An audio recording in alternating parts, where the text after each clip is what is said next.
feel like it's not until I started my business is that I realised, like, I know you always hear it when you watch these motivational podcasts. Everyone always talks about who they're surrounding themselves with, and you're thinking, all right, I get it, but it's not that deep. Realistically, it is that very deep. Like, and it's taken like this time, like, so with the COVID-19 stuff, the last 3 months, no one's been able to do anything, see anyone. You know, it's pretty much been like you in your own head, and thinking like, who's the people who are reaching out to me now? Who's the people who are picking up the phone? Like, those are the people that you want in your life going forward. So my name is Dimitri Nicolau, and I'm a menswear designer. I've been in the menswear industry since I was about 16 years old. Slowly sort of climbed up the ladder, and then ended up on Saville Row, where I found my love for men's tailoring in particular. I saw that. I remember when I saw you at Saville Row, I was like, that's the dream to be. Yeah, I mean, it came a lot quicker than I expected it to as well, to be honest. How did you get there? If you don't mind, was it like connections or like just? The way I first ever got into menswear was I was actually just a sales assistant at Hackett. Oh, nice. Hackett London. Hackett London. Started to go super high. So would you get commission for sales? Yeah, pretty much. So like you'd have like a team meeting there near enough every morning, and like week after week, my sales would improve, and it was the majority of my stuff was coming from suits. So how old were you when you were at Hackett? 17. And how old are you now? 25? 24.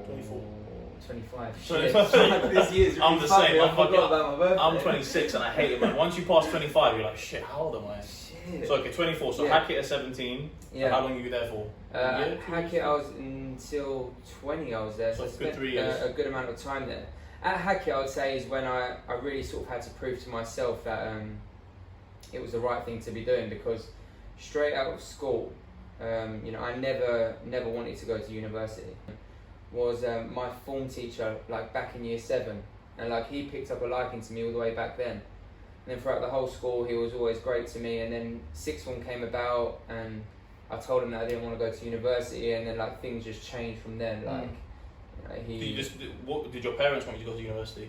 I mean, they never put too much pressure on me, to be honest. With parents, it was a different thing. It wasn't university; it was about getting the job. Like, someone he knew had an IT firm in Tottenham Court Road, and he was like, the pay's like $2.5 grand a month. Oh, nice. Like, go at there. That age as well. At that age, yeah, I was like, sick, any other probably 17-year-old would have been like, take it up, snatch it up straight away. That's it. So I did actually take on the job for about 6 months. You know, I learned as much as possible. But what happened there is that I was waking up in the morning, getting there just before I start my day, and leaving dead on 5 o'clock. Yeah. You know, there was no. When that happens, you know in your head, you're like, you know what, I don't really want to do this. If you're 100%. following the times of what they tell you to do, Yeah. you know from the get-go. Just sitting around waiting for the clock to go.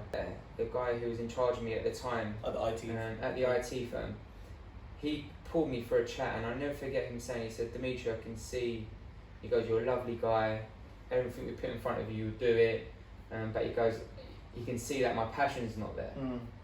And you know, we had a really nice chat, and then he was just like, what you need to find is something you're truly passionate about. He goes, so when I'm on the tube in the morning and I see someone on their laptop having issues, I'm like, itching to like, like itching to help them. Yeah.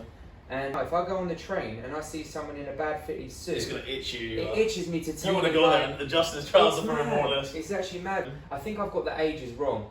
So I started. So you left school. So left school. So I was 17 when I left school. At the IT firm, I must have started Hackett at 18. So I was 18 till 20 at Hackett. There was always this brand that I looked up to. Like even on lunch breaks, I was going into their shop, like just looking around. Suit Supply. So I went in there a few times, and I started to speak to some of the guys who worked there. And one of the guys who worked there, who I'm still really, really good friends with now, and we're both like moved so much in our careers. Tom, he was at Suit Supply at the time. And he was like, "We're looking for someone in the made-to-measure department. Why don't you give me your CV?" So I was like, yeah, okay, gave him my CV. So from Hackett, I was going to Suit Supply on my lunch breaks and stuff like that, and then I met that guy Tom, and he was like, bring me your CV and we'll see if you have anything in the made-to-measure department. So I went there, gave him my CV, and I got a job at Suit Supply. I got a job offer. I was there I was planning to stay there for the long run. Really? Because as soon as you start suit supply, they send you off to suit school in Amsterdam. It's like a 4-day trip, all inclusive, like hotel, flights. Forgive me if I'm wrong, but I think he started suit supply in 2010 on the side of a motorway in Amsterdam, and then they ranked their #1 suit. And suit supply suit came joint first with a $3,500 Armani suit, and a suit supply suit goes for like £300. Bloody hell. So then that got in like the New York Journal, the Wall Street paper. Suit supply, I thought like this is it. Like, I'm staying here now. I'm gonna work my way up and travel to the other shops and whatnot. And he was like, "We're looking for someone. By the way, like, why don't you give me your CV?" And how long were you in suit supply at this point? Like not even 4 months. I think I was there. Life's just moving fast. So I was just like, "What the fuck?" Like. I'm trying to settle here. Literally for me, I was actually really enjoying it. Like the people at Suit Supply were fucking cool. Him telling me that, I'm thinking like, Saville Row, really? Like I've only been doing this like for like from the time I started in suiting, it's been not even like 3 years. And the CEO of the company reached out and he was like, "Can you come and see me next week?" You know what? I'm just gonna meet him. It's a chat. It's not an interview. So I met him. It was not even like 2 weeks. And he reached back out. He's like, "You know what? I've got something." Yeah, he goes like, "I think I've got something for you here. Like, are you interested?" And I was like, "Yeah." I was More or like, less. "Fuck, like, I'm just gonna go for it and do it." So started the job at Cad and the Dandy. It's the first time. But it looks like it was very fast. Your life was moving fast. This is the first time I probably sat down and actually like broken it down. to realise that I've come Quite far. a long way very quickly. Myself that I am very strong-minded. Doesn't matter what people will say. If I want something, and that's what I'll go for, I'll put the work. It's always going to change, and if you've got that focus on an objective in the future, I don't care who says it. If my mum is disappointed in me, my dad, if my girlfriend doesn't believe in me, I don't care who doesn't believe in me, I'm going to go for that. I knew that Saville Row was the big leagues. I knew if I was on Saville Row, People like, I'll be able to start getting a name for myself. So a regular person couldn't come across it, essentially? No, unless you knew it was there, you wouldn't know. So what I loved about CAD is that they're all the newest guys on the row. So most of the tailors on that row have been there since like the 1800s. And for me, although I love the craft of tailoring, like I probably wouldn't have worked at a place like that because it is still very, very traditional. Like to the point there's probably no These guys were like the Uber of Saville Row. They're very new to it. I think that's very needed, especially after all of this that's just gone on. Like Saville Row will have to do something to start adapting. Yeah, so I was there for like 3 years. Oh, nice.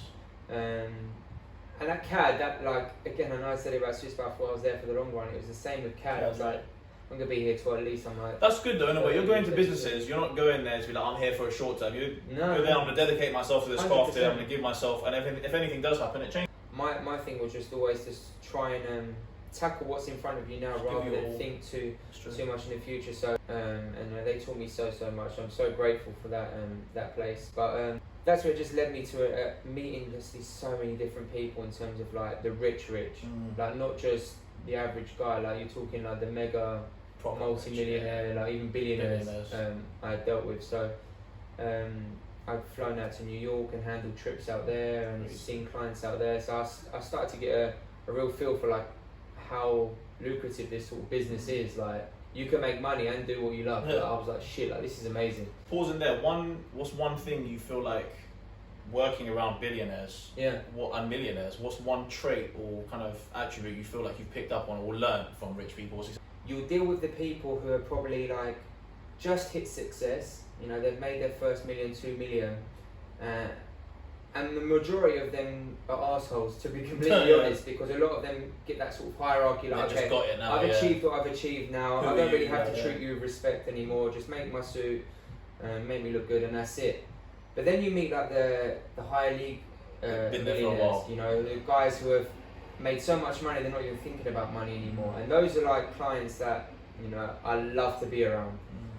You know, one of respectful guys, modest. Like these guys, for them, time is worth more to them than money. You know, some people like their biggest thing to achieve was to get that Ferrari or to get the Lamborghini, and there's nothing wrong with that stuff. Don't get me wrong. Like if I had the money, I would probably buy something like that. But I know for a fact, like that would not define me at all. But going back to CAD, like I said, I was there 3 years, but I thought I was going to be there till like 35 onwards because everyone I was working with there was 35, like 30 plus. Do they all seem happy as well? Yeah, like listen, at CAD it's a good life. Like you're running your business within a business. But then there's people like me who are thinking like, okay, shit, like I'm making all this money for someone else. I was always asking like, what's next, or are you happy? And like a lot of them were just happy, and there's nothing wrong with that. Yeah, exactly. Yeah, there's nothing wrong with like being content with what you have. Yeah, some people don't want to push for more. Having that income coming every month and have no stress, like enjoying what you're doing. So anyone else would have been happy. You know, there's nothing else. There was nothing wrong with the place, but you create someone else's dream. Exactly that. So from a young age, I mean, probably just the way I've been brought up from my parents, I've never sort of judged anyone. You know, I've always treated everyone the same. So there was this one time, this guy came in, he's walked upstairs, and like, you're not, when there's no appointments booked in, you're not expecting people to walk in. And this guy's walked in, baggy chinos, he's like a PE teacher sort of prep, like a baggy polo, and he's gone, I'm after some suits, can anybody help me? And like at this point, I've heard him speaking to like the receptionist, and she's like, okay, let me see if any of the guys are free. So as she's walking to the back, the other boys like scattered to the back. What is it you're interested in? He was like, I just need like a wardrobe update. And I was like, no problem at all. He goes, but I haven't got an appointment booked. I was like, that's absolutely fine. He goes, but my wife and kid are downstairs. Is there a lift to bring the pram up? And I was like, don't be silly. Like, so I took off my jacket, went downstairs, helped him bring the pram up. Said, would you like tea or coffee? To the wife, made them 2 coffees. She sat down, the babe was on like the iPad, and I gave her some fabrics to look at, and then I just took him around the shop to show him what we do and what I do, and I think it was a space of like 15 minutes I took him around, and then we'd come back, and he was like, babe, have you found anything? And I only gave her like, I think 5 books to look through, and she had like, when you like a fabric in one of the bunches, you just put it to the side. She had pulled to the side about 10 fabrics in each of the books. So I'm thinking, okay, like this is gonna be like, we're gonna have to go through these and pick one. And she was like, I like this, this, and this. Is that perfect? I'll make these. And I'm thinking like, okay, maybe he doesn't know our prices. Yeah. So then I went through all the prices with him, and I was like, what is it that you after? I know you said you wanted a wardrobe update, but what is it you did want? He goes, I need winter suits, summer suits, and work suits. Oh yeah. So I'm thinking, okay. So this, and this. It came up. And this whole time you're probably thinking PE short trousers. Yeah, at this point I'm trying not to like judge. Like, undermine him. Yeah, I never do. So that's good. I spoke to him exactly how I'd speak to anyone else. But then I remember the total came to like 45 grand. And I was like, oh fuck, like I've lost him. I paid 45 grand there and then on the spot.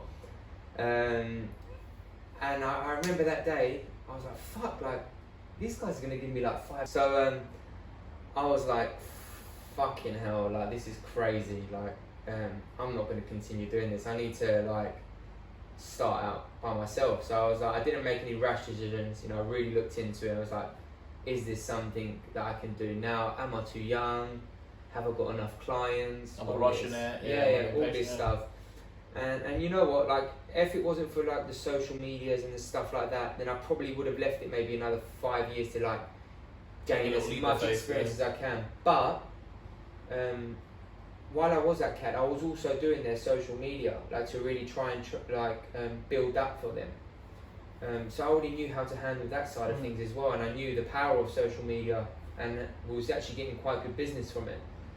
So I was like, if I do leave it another 5 years, the social media stuff's probably just not going to be as powerful. It's true.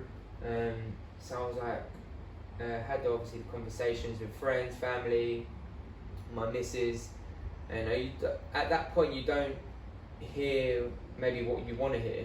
You never are. You know, so you really just need to be firm on your decision. But just gather people's thoughts. 100%. Like my other half, like she's like the best thing that's happened to me in terms of business and myself. Like she had never doubted my ability once, no matter what I want to do.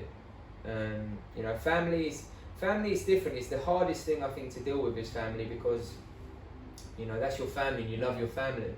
But there comes a time when you probably need to just disappoint them sometimes. Yeah, you need to distance yourself and you know not tell them as much as you sort of want, because it's not a fact that they don't want you to do it. It's like your family want to see you do well in life, you know, and then if they're seeing you make making this good money, they're seeing you at a good job, Saville Row, like stay there, you're on a good living. They don't want their kids to go through so much turmoil. They want to keep it risk free as much as possible. They're your parents. So that's your mum gave birth to you. You can't look too deep into that. Like, so I never did. And then with friends, you know, you get the guys who, you know, why are you gonna do that? Are you gonna take a pay cut? Why are you gonna, like? And the thing is, I never mentioned once about money, but that's the thing they assume straight away is that, oh, why are you gonna take a pay cut? That's the wrong mindset straight away. Yeah, 100%. So and I thought, you know what, I'm just gonna do this. And that was it. I was out. I was gone. Crazy. And then this. But before, while you were at CAD, did you always have Dimitri Bespoke? What was your first company name? Is it Dimitri Bespoke? That's that's still the one. I guess the new one you've done is DB Studio. So I'll get onto that. We'll do the Dimitri Bespoke. Yeah. So Dimitri Bespoke was the suit. So I guess when I first got into suiting at Hackett, I didn't have like an end goal, and then I got into suit supply. I was thinking like, I want to do something like this eventually, but let me do this for at least 10 years plus, gain all the experience I need and start it up myself.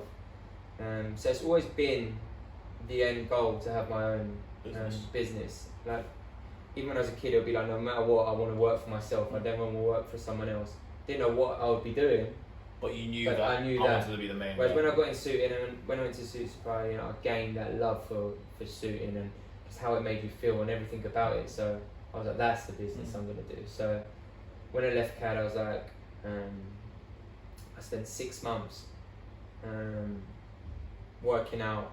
Like the only shit thing about the industry that I was in, it wasn't like working in the city doing stocks and wanting to start a menswear industry. Like I could do both. Whereas being at CAD, I couldn't exactly start my business and take customers and run a social media account. So I had to literally come off the radar for about 6 months due to like my contract and just generally like being able to like run the foundations of what it takes to start a business. So during that 6 months, obviously thinking about names and structure and like goals and what I wanted to achieve. What's going to make your brand unique? Yeah, exactly. Like so probably the biggest problem I had at the beginning was the name. I didn't know what name I was going to call it. Always takes the longest, yeah. You know, so I was jotting down all these ideas, thinking, do I want it to be like Italian? Do you remember any ideas? Disato was second in line, to be honest. It was like the tailor in Italy, it meant. It's Italian. It meant the tailor, Disato. I was like, that's fucking cool, man. So I was about to go for that, and then some guy did the same font as Disato, but put Dimitri Bespoke. I saw that, I was like, shit, that looks good as well. And then I started to think, like, what are the main things about my business? Like, with what you do as a sole trader, like if it's just going to be me, like I need people to know who I am. Like I can't run Disato and be like, and expect people to know what that is.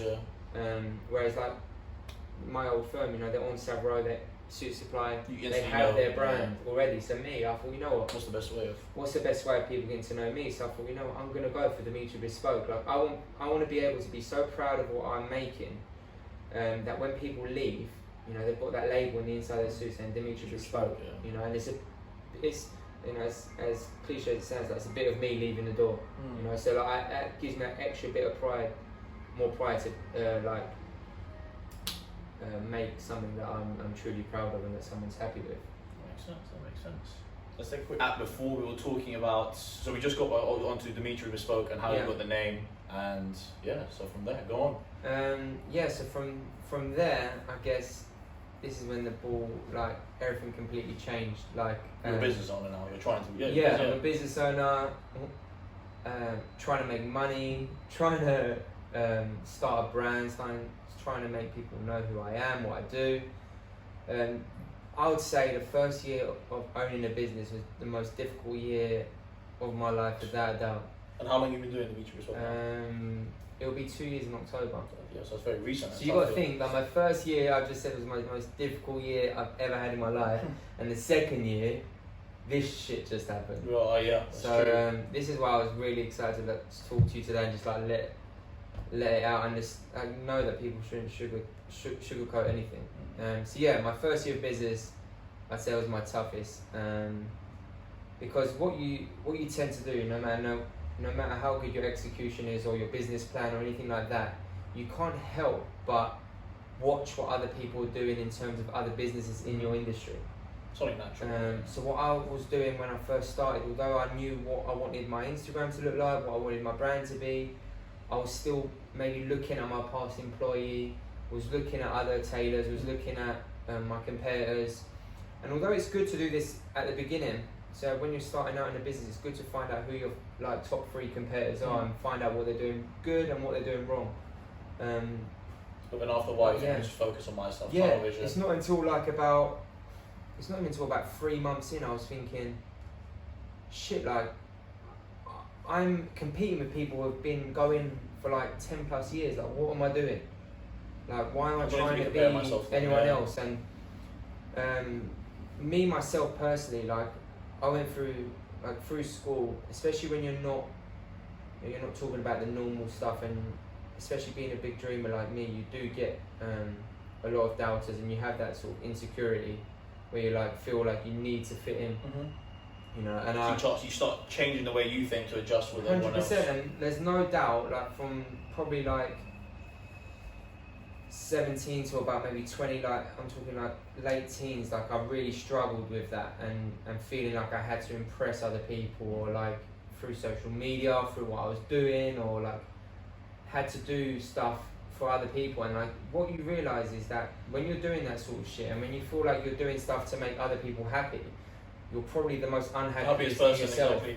Because those people are going to change. So if you're just trying to follow what everyone else is doing, you're going to be chopping and changing all the 100%. time, and you're not going to know your original self. So do you feel like, do you surround yourself? Do you have loads of friends? Do you have a small circle? And is that small circle, do they all think like you? Are they similar? Or they doesn't have to be down to the T. They don't have to think exactly like Dimitri. But do you feel like your circle at the moment is way better than what it was before? I mean, if I backtrack a little bit, before I met my I've never been in a relationship, guys. I've never been in a relationship before the one I'm in now, before Steph. So my goal was always to be so happy within myself, to not actually need anyone else to provide that happiness for me. So like before I met Steph when I was like 21. So that's what I mean. From 17 to about 20, that's when I was going through that stage, like trying to impress other people, making sure people knew I was doing like all the right things, where in reality, like, you're not. That's when I was going through the crazy shit, like leaving a job that was good money to try and start something else. So I was really working on like myself, and you know, I felt the best I'd ever felt when I was about 21. Like I was working out loads, I was eating right, doing the right things, associating with the right people. And then I remember seeing a picture of you in Vegas. You were in sick shape. Oh, I remember seeing that. I was like, boy, that's the shit. I think working hard for that came with starting up the business, but I'll get into that in terms of how I discipline myself. But you asked sort of what people I surround myself with, and I feel like it's not until I started my business is that I realised, like, I know you always hear it when you watch these motivational podcasts, everyone always talks about who they're surrounding themselves with, and you're thinking, alright, I get it, but it's not that deep. Realistically, it is that very deep. Like, and it's taken like this time, like, so with the COVID-19 stuff, the last 3 months, no one's been able to do anything, see anyone. You know, it's pretty much been like you in your own head, and thinking like, who's the people who are reaching out to me now? Who's the people who are picking up the phone? Like, those are the people that you want in your life going forward. So I think I've always been skeptical who I surround myself with, but during this time, I've dropped a lot of unnecessary people out of my life, 100%. Like I've, you know, there's people I was calling throughout all of this, like, ask them how they were and how they're doing, and I weren't getting anything back. Yeah. So I was like, fuck this. Like, especially for me being not that you were calling them hoping with expectations, I'm only calling this person so they call me back, but you just had a little think. And times like this is you need to reflect on life and just get rid of the shit, man. 100%. We're still young people. You look back at it when you're 50 and you'll have different friends as well. Yeah. So you do have to reflect, man. Even some of your closest friends, you'll realise that people change. Everyone's different, but got to keep grounded. You've got your eyes on the vision, which is the most important thing. Keep your family close. You got your girlfriend, your future wife, and your vision. And that's 100%. The most important thing, man. And whoever comes along throughout that process comes. Whoever goes, goes. Right. It's all about. It's definitely all about that, man. And I think from the get-go, when this all started in March, you got to think, like, I just went through probably the most difficult first year. because what I realised in my first year that you actually don't learn anything about starting up a business in school. Really? For me, I hadn't, because I hadn't maybe gone to the next level, like at sixth form or university, where you maybe would have learned a bit more, but because I left so soon, I didn't know much about actually running a business. So, you know, it's not just sunshine and rainbows, like, oh, you're your own boss, you do what you want, when you want. Of course that will come eventually, but the beginning from the beginning it's tough. You know, no one sees the hours you're putting in, no one sees the downfalls, no one sees, like, even down to the financials and the accountancy stuff and taxes and all this sort of shit. Like, I never knew anything about that sort of stuff, I'll be honest. So you got to wear all these, like, multiple caps, you know, get through it. So it's not you just... do all that yourself? Yeah, 100%. Did you learn it all yourself as well? Literally, everything now you see is me. And I've honestly had people to speak to, but I've never had a mentor. That's something I am definitely looking for. Mentors, I've heard all successful people always hear that always about mentor, and I want to find my mentor. Where are they? Mine, yeah, give me one. But I never had that. So it wasn't just me putting on a suit, selling someone a suit, fitting them for a suit. Like, there was so much more to it. So it's not until the first year that I actually realised exactly what I wanted the brand to be like, what I wanted it to represent. And then straight from the get-go, from like New Year's in January, like I was on the up, like things were going well. My social media platform was looking the way I wanted it to look. It was getting to that stage where it was becoming transparent. Like, I wanted to be able to people to know who I was, because the first year I was posting pictures of like fabrics and, you know, putting the basic quote or caption like that other people were doing. Whereas like what I've started to do from January was really start to like very descriptive captions about the product and about the fit, and starting to like give people a bit of knowledge behind suiting, not just showing them a good suit and casual kind of quotes and stuff, like as you were saying. So I mean, going from what you were saying just now about like everything was going too well to January, it was similar to my position. I've been at my company, not that this episode's about me, guys, but I was at my company, I'm at the company for like 3 years, sales manager. I get to go out to America twice a year, like all that stuff is sick, loved it. Like last time I went to America, I went in first class, and like that was like one of the best things ever. I've never been in first class before. Job was sick, like I saw myself here, same what you're saying. Like last time I got my promotion, I was telling them, look, in all honesty, I see myself here for the rest of my life. Obviously COVID's happened now, it makes you self-reflect. Like I'm thinking, look, my job's completely fucked now. I have no control in what's happening as I want. And it does take a leap of faith, and you need supportive people as well. I've spoken to my girlfriend always supports me, but make decisions you need to make, whatever you do. But it does take a leap of faith, and I've taken a leap of faith before, I would say. I went to university, I dropped out of university. My dad really wanted me to go to uni, but even when I went to college, I was like, I've done maths, physics, ICT and English lit. I got a U in all of them. Like a U means like you more or less like haven't put any effort. And I only done it because there was nothing else I really wanted to do. It's a common rat race. If you don't know what to do, you just go to uni. 100%. Went to uni, done business economics because it sounded cool. Done it for a year. I was like, this is shit. I changed to marketing with psychology. Done that for 2 years. I had 1 more year of my degree, and I was like, I'm gonna get this degree, and then I'm gonna go probably get a job I'll do without this degree. So I was like, you know what, I'm gonna drop out of uni, and Bob, I was scared. I called my dad, told him, it was like, at the end of the day, you can make your own decisions. But even when they say that, you're still fearful. You're like, 100%. They can be disappointed in me. Looking back on it now, it's probably the best decision I've made. At the time, I was shitting it. I was like, mate, I'm dropping out of uni. None of my friends are dropping out of uni. All my friends have degrees. I'm the only one without a degree, and I'm dropping out of uni. Like, I don't really have a backup plan. Just dropped out, found a job. Next thing you know, like I'm working in sales and stuff. And the rest is history. So sometimes it does take a leap of faith. It's not the easiest thing, don't get me wrong. I want to take a leap of faith now, and like it's even scarier now because I'm paying rent. And no one else is going to pay the rent for me. So you do have to make tough decisions, but what I've told myself recently is like, what's the worst that can actually happen? 100%. Like, okay, I go 1 month without paying rent. I'm sure I've got close friends and family that will help me out for a month or two. But I'm not really going to die. I'll be happy. I'll happily go broke for a year, 2 years, whatever I have to. But I'll say you have to sacrifice something for the long term, man. If you want that life in the future, I don't think anyone can have it easy going, man. Take the risk now. That billionaire, the guy that you met, like I'm sure he's taking some crazy risks. He's taking a lot of leap of faith. Anyone you look at now, like any you know, business owner has at one point taken a big risk. Massive risk. You know, if it was easy, a lot of risks. I know it's cliche. Everyone says that. You know, if it was easy, everyone would do it. But it's fucking true. That's why everyone says it. But no one does it. You know, but no one does it because they either care what people think too much or they don't believe in themselves. And these are two things that, you know, are mentally draining. You know, the biggest thing ever before anything, before you set up a business plan, before you set up your foundations of the business, is the belief in yourself that you can achieve what you want to achieve. No matter what. It doesn't matter what people say, because there will always be people who put you down. Even sometimes your family. Yeah, of course, that's the hardest thing about it. That's the craziest one, The hardest thing about it is that, and you know, this year, and what I've really done is begin to sort of audit myself and realise, like, are the people around me draining me or are they fueling me? You know, and if they're draining me, cut them out. You have to, man. Yeah, it might be sad. People might talk behind your back. Oh, where's Dimitri going? But no one's paying your bills, man. Of course, really. You got to take care of yourself. You're number one. All that's going to do for these guys is make them realise what their character is and who they are as a person.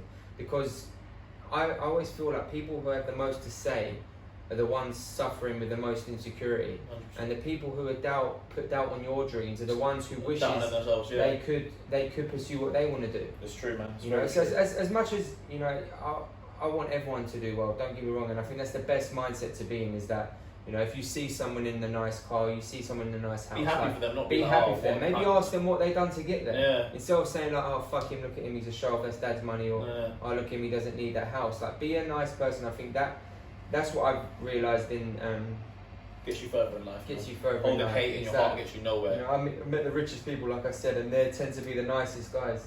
You know, and they've always got the same sort of habits. So as much as keeping the good 5 to 10 people around you who are fueling you, you always got to keep. You have to keep 5 or 10 good habits as well. So that goes into sort of like my daily routine and what my habits are now, and how I've disciplined myself. Because when I first started this business, the biggest struggle I had was how do I structure my day? How do I structure my day? Like, I've always worked in London, and that's something I've always wanted to do. So I've always sort of got the same sort of training in the morning, seeing the same sort of people, and you know, got my coffee, like gone out for lunch, enjoying my co-workers, all of that sort of stuff, and then starting by yourself. Like, the first year is very lonely.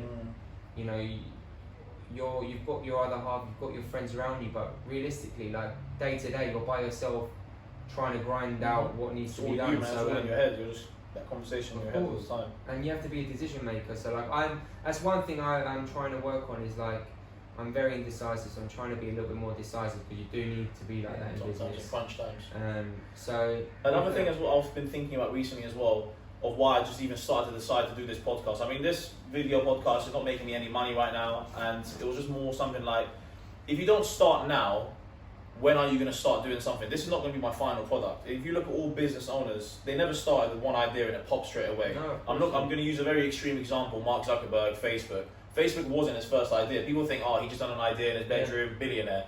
He was coding, he was making businesses and websites for other companies all the time. You chop and change. This would, like, as you've seen in your business, you've changed the approach of how you're going to post stuff and talk about it. So if you don't start now, when are you going to start? You have to start now, because this is not your final product. So that's what I've been telling myself over lockdown. I was like, it's just about starting something. Like, it's never, one thing I've realised is that it will never ever be the right time, or you'll never be ready. If you wait for the right time, need to do it. There will never be the right time. You'll never hear what you want to hear from someone. You just need to have the confidence in yourself to do it. And like you said there about him, it's like, people will choose what they want to see. So it doesn't matter, even if I was super successful with what I want to do, there's still going to be people who have things to say. So I guess the main thing for me now is I only focus on the things that I can control. I only focus on the good things, and I only focus on the things that I'm grateful for. I don't focus on anything else. Even this last 3 months has been the most hardest time for me, like, without a doubt. I can imagine, you know, you had all these employers. I know, although everyone was at risk, they got put on furlough, they were comfortable, they were getting their monthly income. Then you got the self-employed guys who were getting their grants, you know.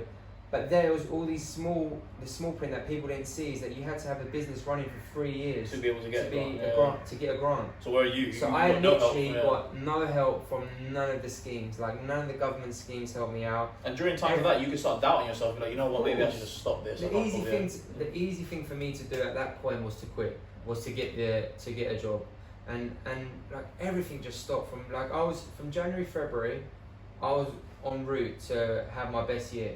In those first 2 months, I had made what I'd made in 6 months of my first year of business. So then March. So you're thinking 2020, great start. Bro, if you see like my stuff, if you see my mood board and my vision board in January, like 2020 was going to be my year. Like this was the year that people were going to know about what I was doing. But come March, literally everything just stopped. Weddings got cancelled. People were demanding refund because March is without a doubt the busiest time for me. March until about May is when people put the orders in for their wedding suits, and I was already on par to having like one of the busiest summers. And everything just stopped. So I was just like, I'm not going to beat around the bush and say like when this happened, like I weren't down and out. Like for the first maybe 2 weeks, I'd say I stopped gym. Like I didn't want to get out of bed. I was like super fucking down. It's natural. And that's again when you know that inner belief comes out. And I was like, what am I doing? Like, why am I feeling sorry for myself? For? Exactly. Like, it's easy to be like, oh, the world's against me. No, why is COVID you can't be like that. Everything is a mindset, bro. Like everything is how you choose to look at life. So even when it came to all this COVID stuff, like I chose myself to maybe at the beginning I was watching maybe glimpses of the news, like just to find out what was going on. But then when I started to realise, fuck, like this shit is showing me nothing but negative stuff. Like I stopped watching. And making you think more negative. You know, I don't even watch the news. I read about the stocks and stuff, but I don't watch any news because they've all got an agenda, and the agenda is always negative. 100%. They're not making you happy. If they're not saying like, oh, to boost your immune system, you should be eating well, you should be training. Like when they're not talking about none of that stuff, like I don't care. It's no good. So I just got back into my daily routine, which is I wake up at 5:30 in the morning every day.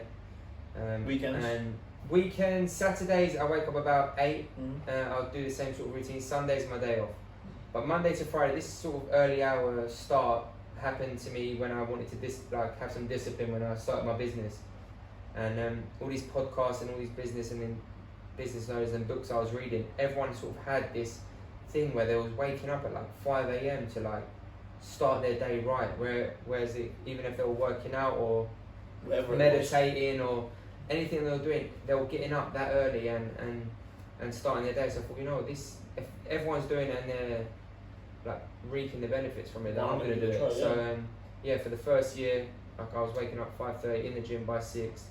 And I'll train for an hour, which I call my happy hour, to the point that I wouldn't go on social media, I wouldn't go on my messages, nothing like that. I'll usually just put on like an hour podcast or an hour YouTube video and watch like business owners or like interviews just like this, and, you know, and just get inspired and set up my goals. Start your day for right. the day, So that's what I've been doing for like the last year and a half now, and that's the benefits of that are just unreal. Like it's so easy to wake up on days and not want to get out of bed or your brain tells you the whole time to go back to sleep, man. Who doesn't want to go back to sleep? No, exactly, especially with all of this shit going on. So when you have days like that, which you know everyone's gonna have days like that, even me, like so there's gonna be days where you just want to stay in bed, especially throughout winter when it's colder, you just want to stay in bed. There's this woman I watch called Mel Robbins. Have you heard of her? No.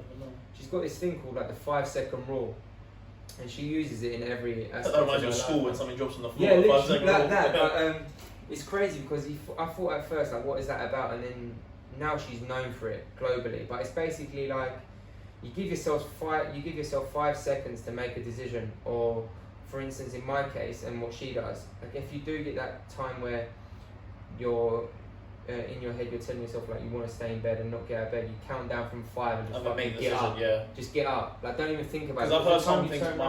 Sorry to interrupt. My friend said that an indecisive decision is worse than a bad decision. 100%. And that's stuck with me as well. Like you just got to make a decision. If you sit there and be like, I've done it or should I have done it, you just got to stick to it. There's never a point when you get out of the gym and you feel like shit. Never. Shit, I shouldn't have worked out. That's my favourite satisfaction of working out in the morning. Like as much as I hate it, I was like, But the thing that's changed me, and I always want to work out, is because I know that feeling. Once you come out the shower after the workout, you're like, I'm so happy I done that. And a cold shower. Ending with a cold shower, you wake up strong. I love cold showers. You have good for muscle recovery. It's perfect. One of the best things. Like if my shower was overhead, I would love it. Mine's like a handle one, so I just put it all on myself, which is a bit harder. But I like the one that just drops on you, because a cold shower, health-wise, as you were saying, is crazy. Muscle recovery is great, and it wakes you the fuck up. It wakes you the fuck up. So that's something that I've loved doing. And with the 5-second rules, I've started to like put it into other aspects of my life. So like if there's a decision to be made, you know, give myself 5 seconds, count down from 5 and just fucking make the decision. Otherwise you're just constantly going to be going back and forth. It's the same with like just staying in bed. Like the time you get your phone out, the time you even think about should I go gym or not, you're likely not to go. So just fucking get up, and get it done. So that's that. Yeah. That's good, man. 5 second rule. Never heard that one. Give it a go. Oh, type in Mel Robbins. So we are in August now. Lockdown slowly easing. Yeah. Are you feeling more positive? Are you feeling like people coming back business wise? Are you getting people like how's things been so far now? So for me, come like when we were like 2 months into lockdown, I thought like, you know what, I'm just gonna be realistic here and know that the suiting stuff is not gonna pop off again until like New Year. Like without a doubt, because even if people start to go back to work, which they are now, you know, I've been going into London, you're not even allowed in the buildings. So is this where the other brand connects now? So you've adapted. Exactly so that, notorious has come to opportunity. Some people say. Yeah. So that's a blessing. Like for me, it's a blessing in disguise. Like I've always, when I meet my clients, I've always had them ask. Like when I go to fittings, I don't always wear a suit, and that's what I love. It's like I don't have to portray myself in any way right now. Like if I'm going to someone's house to fit them up, alright. Sometimes I will wear a suit, but there was also times that I will probably just rock up in like something smart-ish, like even just a hoodie. Casual smart, exactly. And a lot of people that would tell me like, where's that hoodie from, or where the chinos from, or where's stuff like this from. So I hated that I couldn't cater for people like even myself who can't afford like £1,000 suit. So my suits do start at £1,000, which is, you know, it is still more than the average suit. However, for what I'm offering and what I do, it's the same level of service as you would receive on Saville Row, which is, you know, starts at like $3,500. So with that, that's something I've always stuck to, and I pride myself in what I do. So with that price, you get everything.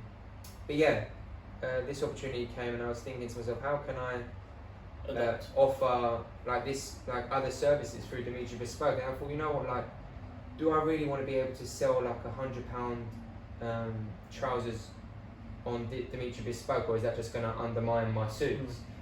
So I thought, what can I do? And I started to put a little business plan together. I came on this idea like DB Studio, which is like Dimitri Bespoke Studio, but it'll just be known for like DB eventually, hopefully. Because this studio I was going to in North London, I was having conversations with, they were making men's clothing, and now I'm in talks with them to actually just take over the factory and just be producing from there. So it's just pretty much a studio in North London that will be making stuff in-house and be selling at an affordable price point. Cool, man. So no suits, nothing like that, just smart casual wear or anything that I think I would wear. So I'm not going to be doing like spring collection, summer collection, winter collection. It's just going to be whatever I think I like and I'll think people would like. They'll do. Because there'll be times I'll wear a suit on a Monday and I'll wear a hoodie and streetwear on like a Tuesday. And I like that, so I want this brand to literally be that. A reflection of a reflection of that. And if COVID didn't happen, you probably wouldn't be doing that. No, essentially. Your mind would have been suit. So once again, at least during this time, you've been able to reflect and you've actioned another plan. Yeah. So that's a great mindset there, man. That's very motivational stuff that you've been able to. A lot of people just sit back there and feel sorry for themselves, and it's easy. I feel sorry for myself sometimes as well. Sometimes I'm moaning to my girlfriend, and I'm just there thinking, like, Cam, you're just sitting there sounding like you feel sorry for yourself. Like the world's not going to feel sorry for you. You just got to action. The best thing is that you know you're aware of what you're doing. Exactly. That's like me when I feel like I am talking shit, dragging on, you're like talking negative. I get pissed off at myself, so I completely switch it up. up. Dimitri, shut up. You don't want to be around someone like that. So why are you being someone like that? Yeah, it's true. Yeah. Amen to that, man. Yeah. Well, I think that's been a good hour and a half. It's been very good. I think we covered a lot. We covered your history, how you got into fashion, the decisions you've made, the people you've met, the structure you have, the attributes you've met in kind of the successful people, and the vision you have. I mean, to end it, where do you want your business to be in, let's say, what year are we now? 2020, by 2025, 2030? Because you have said a few times, I want something, and that there. What is that end goal for you? I mean, there's never. I mean, you shouldn't. I personally think you should never like add something tangible to an end goal. Someone's goal should always be to improve themselves every day. But on a tangible side of things, where do you want Dimitri Bespoke in the next 5 years? I'll be honest with you. I used to always set up 5-year, 10-year plans. But what I've wanted to do and what my New Year's resolution was to do this year was really start living in the moment a little bit more. You know, not being so hard on myself and having these goals to constantly hit. Although it's great to have goals, you know, and I know I will tell you what my 5-year plan is. Like I said to you here, this is the first time I've really sat down and realised how far I've actually come, and I really just want to like start to focus on what's ahead of me, rather than thinking so far in the future and giving myself so much pressure to hit those goals. What I'm now doing is like yearly goals. You know, so every year I want to just make sure the business is growing to where it needs to be. But in 5 years' time, I definitely just want it to be scalable, like the old company I was at. So being able to go to different countries and taking my brand to people across the world, and to hold these sort of trunk shows, which is basically like taking all the fabrics and all the suits with you to, you know, definitely to Dubai. I want to get out there ASAP. Back up to New York. I've never been, but it's always been somewhere that I know. It's funny you say that, in a sense that when you were talking about you had anxiety of travelling alone. Yeah. I went to Dubai last December. Yeah. I went by myself, and it was probably the best decision I've ever made, going on holiday by yourself. And people were baffed. I told my mum, she was, why don't you go with your girlfriend? Saville was asking me, my girlfriend, why are you going by yourself? And you know people's doubts, the lads will be like, are you going there to cheat? You going there? It's just natural. People think like that. Yeah. Honestly, I went there for 3 nights, 4 days. Best time of my life. 100%. I went there, I just reflected, relaxed on the beach. It was a very short time, because when you go on holiday a lot of time with the lads, you're pissed out of your head. Yeah. I mean, you need another holiday after the holiday. 100%. You come back from the holiday. Was it really a holiday? Was it really time for reflection? You just went there to get pissed off and have fun with the lads. Don't get me wrong, that's fun as well. But honestly, I highly recommend doing solo holidays, man. Even if you're in a relationship, even if it's 2-3 days, you're there by yourself, you're with your thoughts, and you can just plot and reflect. So one thing I recommend to anyone is doing a holiday by yourself is probably one of the best things I've ever done. But yeah, 100%. Dubai, definitely go to Dubai, man. It grows you as a person. It does, man. Because if you can handle your own mind by yourself, you can handle anything, man. A lot of people can't handle their own space or their own mindset. That's why this last sort of 3 months has made everyone either switch on, like you said, and realise like they're working for the man, and what are they actually doing with their lives? You know, so it's taken this to realise that it doesn't matter what your friend's doing or what he's doing. Like, you need to focus on what you want and what you're doing. Man. So if you're happy with working for someone else, like I'm not one to judge. I would never say. Yeah, I don't mind people like that. Yeah, some people love it. Yeah. For instance, like I always look at my future and my future kids and what for me, success is, you know, pure happiness. Like, not having someone else's, like your boss or your work or situations determine your happiness. It's like you yourself being able to do what you want when you want, being able to give my kids what they want when they want, and just to be someone they look up to. So if there comes a time when my kids like, I want to do this or I want to do that, I'll say to them like, as long as you believe in it and you'll be able to match up your words with actions, like, do it. I'm 100% behind you. So until I've achieved it, I don't feel like it gives me the right to be able to support them as much as I want. So that's good, man. That's good. That's good that you're thinking ahead. That you're thinking about like, what kind of role model do I want to be for my kids as well. That's important, man, because your kid's going to look up to you, and your kid's going to gain all the strengths from you, and probably be even better than you. That's the drive every day, 100%. You're laying that foundation. It sounds like cliche, cliche, because it's a long time away, but that is definitely something that drives me forward, because I want to be able to really be that person for them. Create a foundation. 100%. Yeah. Perfect. Well, thank you very much, Dimitri. It's been a pleasure.